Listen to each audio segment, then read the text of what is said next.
Assalamualaikum warahmatullahi wabarakatuh. Halo guys, kembali lagi bersama saya Bobby Heden. Kali ini saya ingin mengajarkan cara berdebat yang baik, yang ilmiah, yang logis, ya, yang benar lah gitu kan. Nah, karena saya perhatikan banyak sekali ya pendebat dari pihak Kristiani, di mana umat Kristen ya ini bukan ajarannya tapi penganutnya gitu, oknum di agamanya gitu. Ya, kalau agamanya oke, mengajarkan ajaran kasih, tapi itu tidak dipraktikkan oleh umatnya. Nah, ya bukan semuanya ya, tapi ada lah, menurut saya sebagian besar guys, karena yang masuk di komen saya juga banyak gitu kan, yang saya perhatikan di forum-forum. Jadi mereka mereka tidak bisa mempraktikkan cara debat yang baik gitu. Kita kalau debat tuh guys, ada aturannya ya, yang tidak tertulis. Karena debat itu berhubungan sama logika, akal, pikiran, nalar, etika, sopan santun, dan fokus ya, lagi tambah fokus lagi. Nah, jadi debat itu ya, kalau mau Anda paham debat yang baik dan benar sehingga tidak berakhir debat kusir, dalam artian, debat itu bukan mencari menang dan kalah, guys, ya. Ingat, sekali lagi debat itu bukan mencari menang kalah, karena masing-masing punya keyakinan masing-masing gitu. Dan kita nggak boleh memaksa keyakinan kita kepada lawan debat kita gitu. Jadi kita hanya bisa menyampaikan, terserah dia mau terima apa tidak gitu. Nah, tinggal nanti ya, yang menilai itu adalah kita, dia, dan orang yang menonton guys, atau orang yang membaca gitu. Nah, jadi kita tidak perlu memakai emosi, nggak perlu memakai kata-kata hinaan, nggak perlu pakai kata-kata kasar gitu kan. Kita fokus aja kepada materi gitu. Nah, kenapa? Karena secara alami kita akan menilai, kita, dia, lawan debat kita, lalu orang yang membaca atau menonton, kita akan menilai gitu. Jadi esensi debat itu adalah penilaian. Jadi, bagaimana kita menilai dia, bagaimana dia menilai materi kita, bukan cuma materi ya, tapi sikap kita, sopan santun kita, etika kita, semuanya. Jadi debat itu kadang nggak masuk ke materi aja, tapi juga bagaimana si pendebat menyampaikan materi dan bagaimana sopan santun etikanya, guys. Dan itu dinilai semua, termasuk oleh yang nonton dan yang baca gitu, guys. Nah, makanya kalau kalau saya ya, kalau berpegang pada prinsip ini, saya kalau kalau berdebat itu guys, saya fokusnya ke materi gitu. Fokus ke materi. Misalnya, materinya ngomong ini, ya saya bahas ini, ya saya fokus pada materi. Lalu saya tunjukkan di mana salahnya, di mana benarnya, gitu kan. Nah, kalau misalnya ketika ada serangan gitu kan, ketika mengatakan ada orang tuh mengatakan, saya goblok atau apa itu bagi saya adalah suatu keuntungan. Kenapa? Karena kita itu tidak berpengaruh itu bukan pengaruh ya, itu pengaruh pada poin penilaian. Jadi saya akan nilai dia, oh ternyata orang ini tidak punya etika, tidak punya sopan santun gitu kan.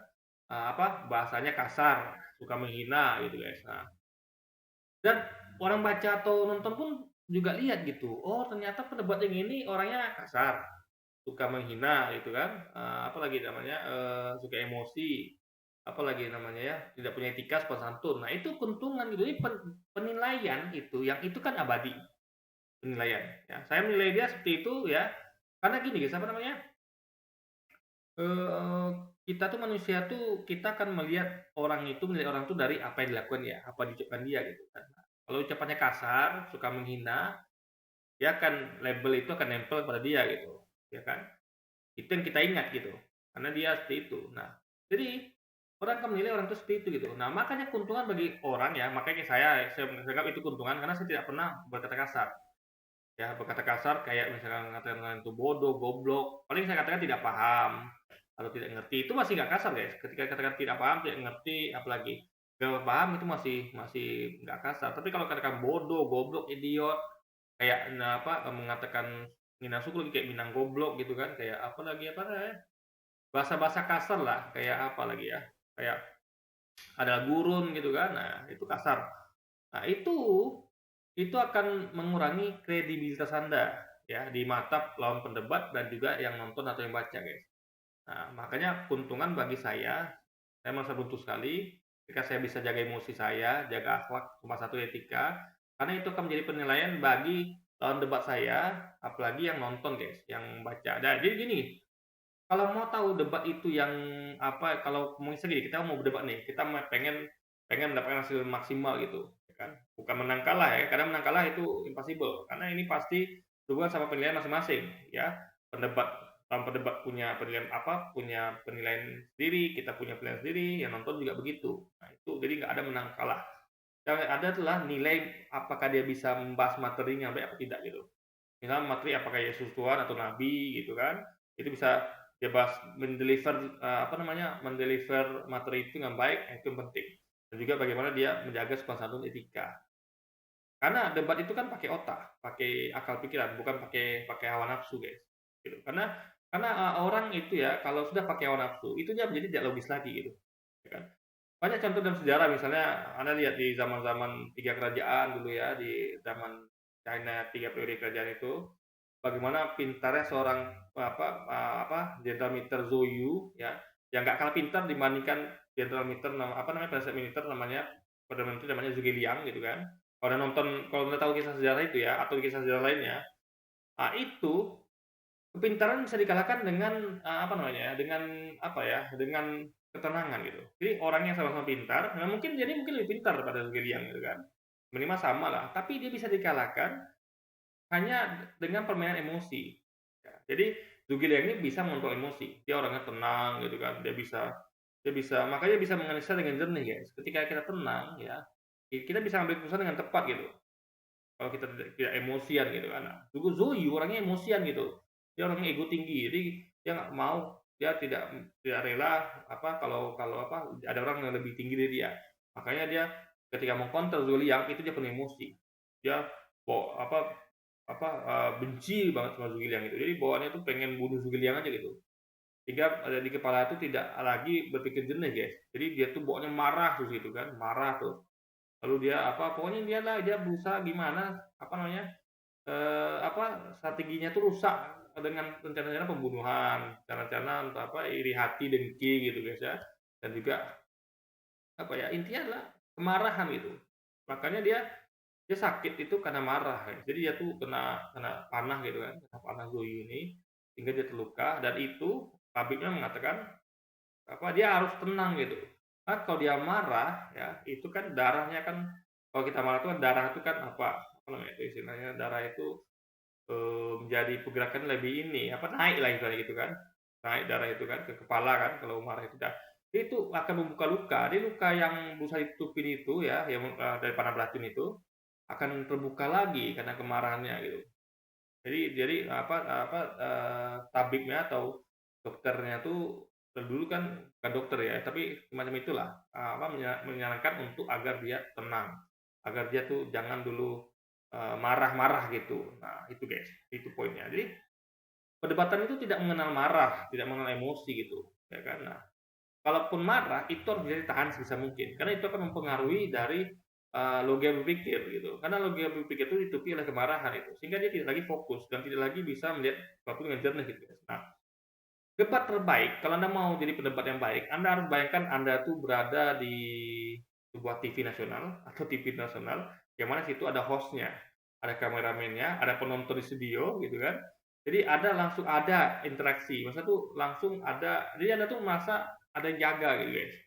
Beda kalau misalnya Anda bikin konten YouTube gini kan, atau misalnya kayak mereka ini kan komentar di kolom komentar saya. Sehingga itu kan tidak ada interaksi langsung dengan paling dengan saya gitu.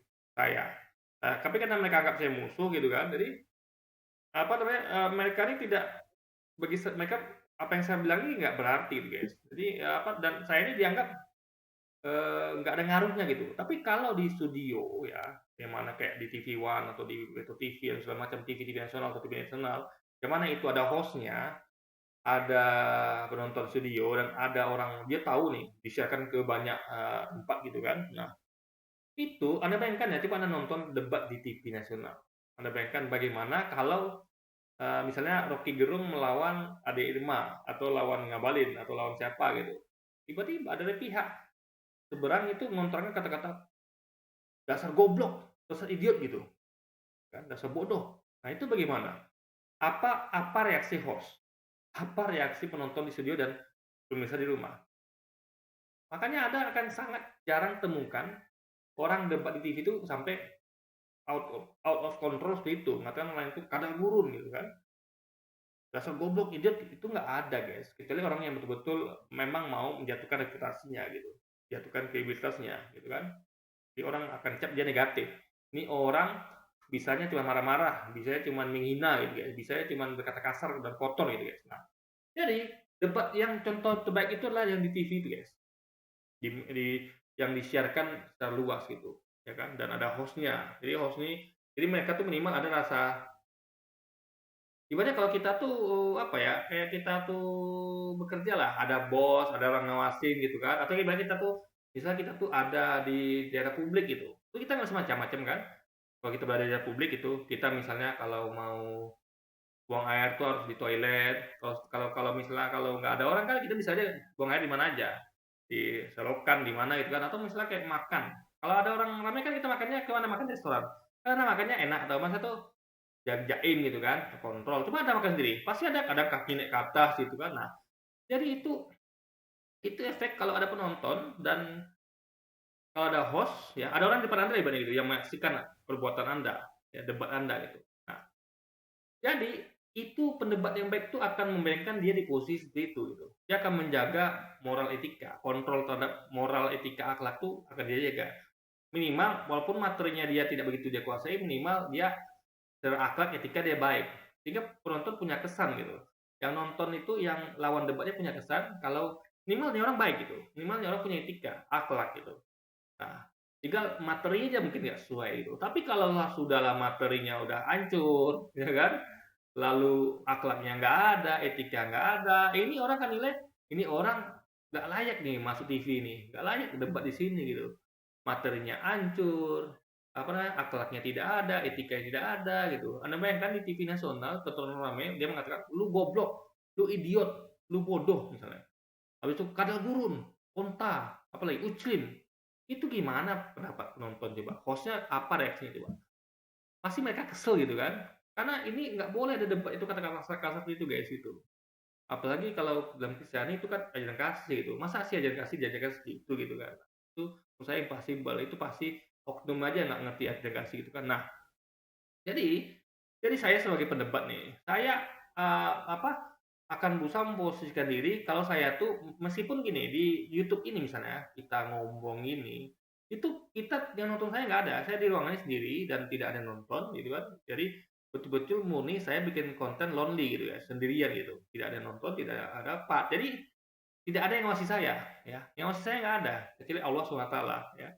Nggak ada manusia yang ngawasi saya gitu. Nah, jadi sebenarnya kalau kalau pakai apa, kalau pakai logika makanan ini seharusnya kan itu kan menjadi tidak terkontrol. Misalnya makan itu bisa kaki yang naik ke atas, dia bisa makannya sembarangan gitu kan. Dan apa bahkan yang apa lama yang tidak bisa dilakukan di depan publik lah gitu. Karena di publik itu harus jaga diri, jaim gitu kan. Kalau tidak mau ada dicap buruk atau reputasinya jatuh. Kalau di apa kan di rumah sendiri kan tidak perlu jaga kredibilitas karena tidak ada yang nonton gitu kan, tidak ada lihat. Dalam artian nonton pun ada, kayak saya ini misalnya kayak bikin YouTube dia nonton ada, maksud saya tuh yang langsung interaksi gitu, yang langsung kita nampak orang di depan kita gitu, yang langsung kita bisa tahu reaksinya bagaimana gitu. Kalau di YouTube ini kan atau komentar di kolom YouTube itu kan orang kita cuma bisa bayangkan orang tuh reaksinya gimana kayak gitu kan. Nah, tapi kalau di studio TV itu guys, kita bisa langsung lihat reaksi orang itu gitu. Nah, banyak ada yang me-watch kita secara langsung gitu. Ibarat kalau orang pemain bola itu berlaga di stadion yang ada penonton dengan tidak ada penonton kan beda rasanya guys, ya kan? Nah, pasti tekanannya ada gitu.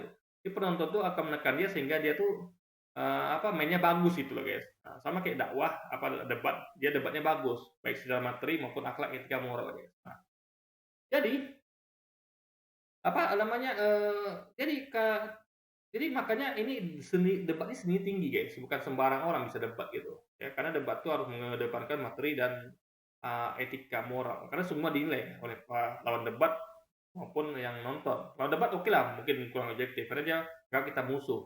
Tapi yang orang di luar sana netral, yang minimal masih bisa lah apa namanya netral gitu kan. Meskipun dia kubu-kubuan juga ujungnya, tapi dia bisa melihat dengan netral ini. Ya kan? Nah, karena tidak berinteraksi langsung, hanya menonton. Biasanya penonton itu kan lebih objektif daripada yang melakukan gitu kan. Meskipun ada juga penonton yang ikut-ikutan berkata kasar gitu kan, yang tidak logis gitu kan, yang apa yang tidak beretika, moral juga ada. Tapi biasanya kalau di sisi penonton itu akan beda apa psikologisnya di ketika dia sedang melakukan debat gitu guys, gitu kan. Karena cuma nonton gitu dan menilai.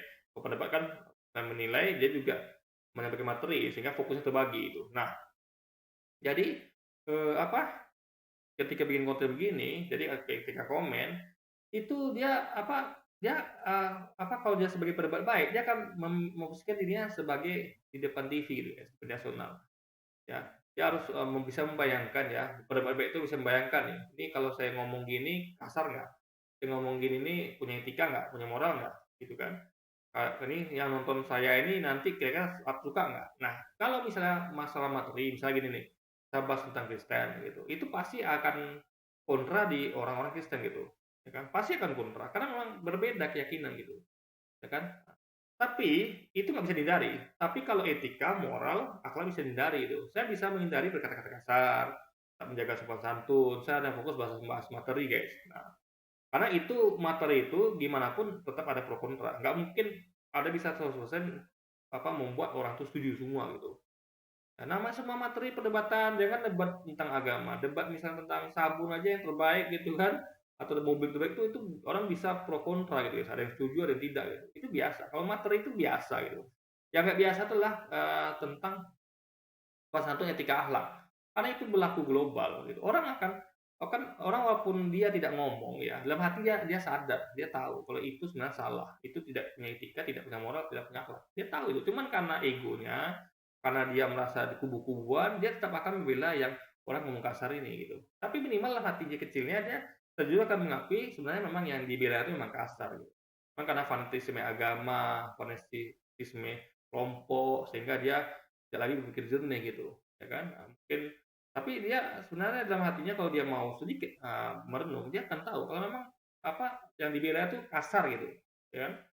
Nah, apalagi yang di pihak yang seberang, mereka akan benar lihat ini memang orang nggak punya etika dan akhlak dan moral dan itu bukan pendapat yang baik. Karena pendapat baik itu adalah fokus pada materi. Jadi kalau orang baik kan debat-debat di TV itu guys, mereka memang fokus pada materi gitu. Nah, yang orang-orang yang menyasar pribadi, misal mengatakan, orang ini siapa itu semua, itu kan pendebat yang baik sekali lagi. Jadi dia tuh memang harus jadi sama kayak kita diskusi, guys. Kita diskusi misalnya mata pelajaran, Anda bayangkan di sekolah ya, diskusi sama guru. Guru dulu kita, debat guru nih, kayak di kuliah itu kan. Anak kuliah mendebat sama dosennya. Nah itu Anda bayangkan coba tiba-tiba lagi enak debat kan, Pak, misalnya misalnya selama saya tuh lahirnya di Pak, Makassar, tiba-tiba dosen mengatakan, "Enggak, Nak, Anda atau misalnya anggaplah kayak kayak bahas apalah gitu, bahas Covid lah misalnya. Covid ini Pak, adalah konspirasi, kata kata dosennya, "Enggak, ini memang ada kok, bukan konspirasi karena ya bla bla bla dalam segala alasannya." Tiba-tiba apa kata dosennya, "Lu goblok, idiot." Apa pendapat dari mahasiswa seisi kampus? Coba. Dia kan nanya, "Ini dosen apa nggak pernah dikuliahkan mulutnya?" Gitu, ya kan? Orang bahas Covid, ya kan, tiba-tiba dia bahas nunjuk orangnya gitu. Ini kan nggak masuk akal gitu kan.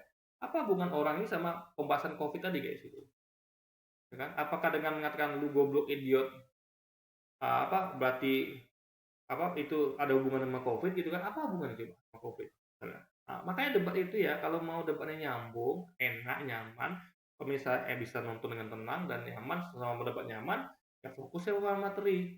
Ngomong Covid, walaupun lawan materinya misalnya salah nih, dia dengan tetap berkata itu konspirasi. Yang ini berpegang tetap ini memang real gitu. Maksudnya memang eksiden yang tidak sengaja gitu. Kalau konspirasi kan disengaja gitu. Nah, walaupun masing-masing berpegang pada pendapat masing-masing, mereka tidak saling menyerang pribadinya gitu. Jadi memang bahas materi gitu. Ibarat kalau kita bahas mobil misalnya kan, mobil apa terbaik? Ada yang bilang Avanza mungkin, atau Innova, atau segala macam, BTW segala macam. Nah, fokus aja bahas mobilnya gitu. Jangan tiba-tiba lu goblok, lu idiot, lu ada gurun, lu tukang rongsokan. Ini apa hubungannya coba sama kita bahas mobil gitu, tiba-tiba lari ke orangnya. Nah itu guys. Jadi debat itu nggak segitu gitu. Jadi orang-orang yang ngerti debat dia akan fokus pada materi. Ya, dia tidak ada menyentuh orangnya. Paling kalau menyentuh orangnya itu cuma justifikasi misalnya mengatakan yang masih tidak kasar lah kayak gagal paham, nggak ngerti, nggak paham itu masih boleh gitu. Tapi kalau mengatakan goblok, idiot, tolol itu nggak boleh gitu. Apapun apapun ininya, apapun faktanya. Bukan fakta ya, karena itu kan pendapat gitu. Bagi dia fakta, karena itu pendapat dia. Orang yang punya pendapat pasti kira itu fakta, padahal fakta kan situ. Fakta itu adalah sesuatu yang hitam dan putih. Ibaratnya gini, misal faktanya saya misalnya membunuh, kucing misalnya, dan itu memang terbukti. Ada kucing yang mati, saya di sana dan yang nonton banyak, bahkan ada videonya, itu fakta namanya. Tapi kalau pendapat ini benar, ini salah gitu, itu bukan fakta namanya. Nah, itu masih pro kontra. Jadi, sesuatu yang bukan fakta itu jadi nggak bisa mengatakan, bersikeras, kalau mau bersikeras pun ya itu hak Anda, tapi tetap aja itu bukan jadikan fakta. Nah, jadi, orang-orang kayak gini yang mengatakan itu ya, itu mereka tuh tetap nggak boleh meskipun mereka anggap itu fakta, kayak kita contoh nih, nggak usah debat lagi, di dunia dunia apa aja gitu, di dunia yang selain debat. Ada bayangkan ada seorang anak yang, di SLB lah anggap ya, sekolah luar biasa atau ada anak cacat lah misalnya, ya mohon maaf ya. Lah, apa Anda tega mengatakan pada, "Lu goblok, idiot," walaupun itu fakta? Wah, itu fakta loh guys. Kita nggak boleh begitu, apalagi ini perdebatan yang dia itu kalau dia tuh nggak seperti itu gitu, ya, tingkat kebodohan atau idiot itu nggak seperti itu gitu, ya kan? Anda katakan seperti itu gitu. Nah, Anda katakan itu fakta. Bagaimana dengan faktanya itu yang memang faktanya begitu? Orang nggak mungkin lagi ngomong pro kontra guys. Kalau soal anak-anak yang cacat itu kan, nggak mungkin lagi orang pro kontra. Hampir mustahil karena memang fakta seperti itu bisa dikatakan fakta gitu kan, memang jelas. Tapi apa layak kita mengatakan seperti itu guys? Kan enggak gitu kan. Jadi kata-kata kasar itu walaupun fakta apa enggak boleh disebutkan gitu. Kalau tujuan untuk menyakiti hati orang. Nah, kalau misalnya masih katakan gagal paham, itu masih tidak menyinggung perasaan atau nggak ngerti gitu kan. Tapi kalau sampai mengatakan lu bodoh, goblok, idiot, Minang goblok, pada gurun gitu kan, dan PKI, nah itu jelas sudah, sudah, keluar dari etika, moral, dan akhlak, dan itu pasti tidak diajarkan di gereja gitu, saya yakin. Jadi, ini kritik saya bagi para orang yang komentar di YouTube saya nggak larang, saya suka malah. Semakin ada komentar, saya semakin suka. Kenapa? Karena orang akan bisa melihat mana pendakwah yang fokus pada materi, mana pendakwah yang bisa jaga moral, akhlak, etika, kan semua itu nilai guys. Maka itu bagi saya suatu keuntungan. Jadi semakin sering Anda komentar channel YouTube saya, dan saya itu bisa dijadikan konten, ya kan? Orang saya bisa tunjukkan pada dunia, gini loh pendebat Kristen itu orang-orangnya, gitu. Nah, jadi saya bisa tunjukkan kepada dunia, pada pemirsa orang-orang YouTube yang nonton video saya, kalau pendebat Kristen itu kualitas seperti ini gitu. Mereka materi aja nggak beres, ya kan? Kalau itu bisa lah diperdebatkan materi nggak beres. Tapi kalau masalah etika jelas nggak ada. Ya, dengan mengatakan lu goblok, dia tolol, Minang goblok apa segala macam. Nah, itu jelas etika nggak ada gitu. Itu keuntungan bagi saya. Dan kedua, dalam agama Islam itu diyakini ya, ketika kita dibully, dihina, dizolimi, kita sabar, ya, itu transfer pahala sedang berlangsung. Jadi saya dapat pahala tambahan gratis itu guys. Tuh, tanpa saya melakukan apa-apa, saya hanya perlu sabar aja gitu ya. Jadi banyak keuntungan bagi saya gitu. Makanya bagi Anda yang komentar ya, saran saya hentikanlah kebiasaan berkomentar tidak punya akhlak, etika, moral itu. Fokuslah materi gitu. Tapi kalau Anda tidak dengar nasihat ini ya silahkan. Saya tidak bisa melarang dan tidak mungkin melarang gitu. Tapi ingatlah, itu keuntungan bagi saya. Ya, saya cuma ingatkan ya ini macam strategi ya. Jadi saya tuh nggak menginginkan itu. Tapi kalau Anda lakukan juga ya nggak apa-apa. Itu keuntungan bagi saya gitu. Saya akan manfaatkan itu sebagai keuntungan. Kenapa? Karena untuk menunjukkan inilah cara orang Kristen berdebat gitu. Mereka materi nggak beres ya kan. Dan itu bisa diperdebatkan tentunya gitu kan. Tapi yang faktanya adalah memang tidak punya etika, moral, dan akhlak. Karena debat itu semua dinilai itu, bukan hanya materi Anda saja gitu. Ya, tapi juga akhlak, etika, dan moral. Karena kita ini di YouTube-nya ditonton banyak orang. Mungkin dia merasa gini mungkin, video saya ini nonton dikit cuman gitu kan, paling 5, 6 gitu. Ya siapa tahu nanti nonton banyak gitu. Karena belum waktunya aja untuk meledak video ini gitu kan. Karena belum banyak yang tahu gitu. Minimal 5 orang tuh saksi melihat Anda, kalau Anda misalnya nonton video saya baru 5 nih atau 10, 12, itulah saksi ya melihat Anda tuh seperti itu gitu. Kualitas Anda seperti itu berdebatnya gitu. Tidak mengedepankan akhlak, moral, etika, apalagi materi yang mumpuni gitu guys. Jadi mungkin ya debat itu adalah itu. Dia harus memposisikan diri ya seakan-akan dia tuh, diwasi langsung sama orang di depannya, jadi dia tuh mesti di ruangan sendiri, dia tetap kontrol gitu, dia tetap ingat kalau, videonya, komentarnya ditonton dan dibaca banyak orang. Minimal ada yang baca, nonton gitu. Minimal walaupun berdua ya, berdebatnya minimal lawan debatnya menilai dia gitu. Bagaimana akhlak, etika, moral, dan penyampaian materinya guys, logika dia juga gitu. Oke, jadi mungkin sekian dulu video saya kali ini guys, sampai jumpa lagi di video-video selanjutnya dan wassalamualaikum warahmatullahi wabarakatuh.